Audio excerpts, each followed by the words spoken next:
Hello, and welcome to episode 7 of Aftershock Weekly. Today we're going to talk about something pretty exciting, which is pay-per-click marketing. In today's episode called Get Down with PPC.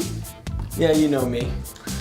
Alright, so pay-per-click marketing, one thing, let's just break down what that is. You have two types. You have cost per mil, or cost per 1,000 impressions, and then you have pay-per-click. That just means on how you're actually paying for it. So that means that they have to click on your ad for you to pay anything. So that's what pay-per-click is. Pay-per-click is Google AdWords. You can do, Facebook is also pay-per-click. There's pay-per-click campaigns for Bing, Yahoo. Today primarily we're going to talk about Google AdWords and how pay-per-click marketing works. The reason it's so important and so successful is because people are actually looking for your product or service at the time that they're clicking on your ad. They've gone into Google, they've searched for it, and now they are taking an action, going to your website to where hopefully you can then convert them into a new prospect. Choosing your keywords is important. Now, how do you find what keywords people are searching for? Well, one way you can do it, if you've already got a Google Analytics account, is you can actually go on to your Google Analytics account, you can go into the Webmaster section, and then you can actually look and see what kind of search queries people are looking for to find your business. This is a great way to start to get keywords that will show your ad when they're searched for. Other ways you can look for keywords is you can look for competitors, and here's what's really neat. Say you own a yacht company and you want to search buy a yacht near me. Well, that would be my first search. Then you can go to the very bottom of the Google search engine result page and you're actually going to see some keywords that are also recommended for that exact query. Those are a couple ways you can start getting your keywords put together. Building your ads. Now, we've had an episode of Aftershock Digital talking about building ads, but basically what you want to do is you want to serve up an ad with a call to action, something very specific to the keyword that they searched, and then take them to a landing page that is going to be very specific. The ad could look something like this: Yachts for Sale, Arizona. You know, because we have all those oceans out here. Then come in today to try out free our yachts on sand. Right, because we're in Arizona. You want to put some thought behind your headline, your description, and then your site links, which are additional links on your site, as well as call extensions, location extensions, so that your ad gets nice and full. It's very specific to what was searched. So building your ad is very important to make sure that your keyword that you searched is showing something very specific to that. Now let's talk about bidding. So bidding on Google AdWords is pretty neat because how it works is you actually decide how much you're willing to pay for someone to click on your link. So you can look at competitive bids out there to see maybe the estimated top of page bid based on Google's statistics is $5 a click, and you say, I don't want to be in the top page, I want to be a little bit below that. So you can bid maybe $3 and you're willing to pay at least $3. Now here's something very important. How much you pay per click is determined by what's called quality score. Quality score works like this.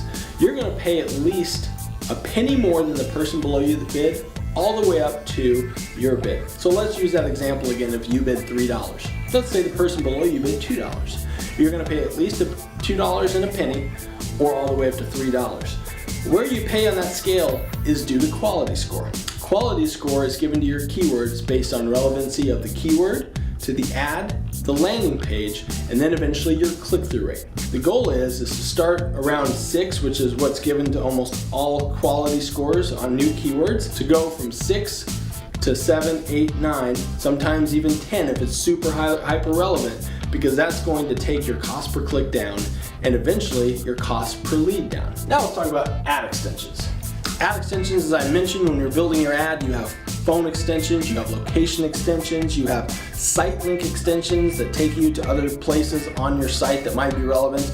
You have call out extension, which is like another line where you can put another 30 characters of text. There's also review extensions, which you can pull in reviews from certain sources from Google. So you want to use as many extensions as you can for your business in your ad, because what it does is it makes your ad much bigger. The bigger your ad, the more real estate space on the search engine result page is going to take up, and it's going to give you a higher chance of being clicked on. Next, let's talk about setting conversion goals. Now, setting conversion goals is important because what you want to do is figure out what action are you trying to get people to take when they get to your site. So a conversion goal could simply be, I want somebody to submit a form to contact me about information for our business, or I want them to purchase something on my site, sign up, subscribe. Any one of those can be a conversion goal.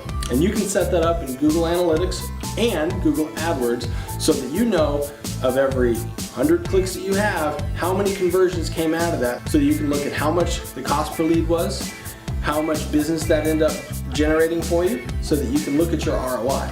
So conversion goals are very important because if you don't have a goal, then you don't know what you're tracking. How to monitor. Let's talk a little bit about how to monitor conversions. First way is A/B testing. You can A/B test ads, so 2 ads that have some sort of difference. Maybe it's a different headline that you are testing to see which one's getting a higher click-through rate.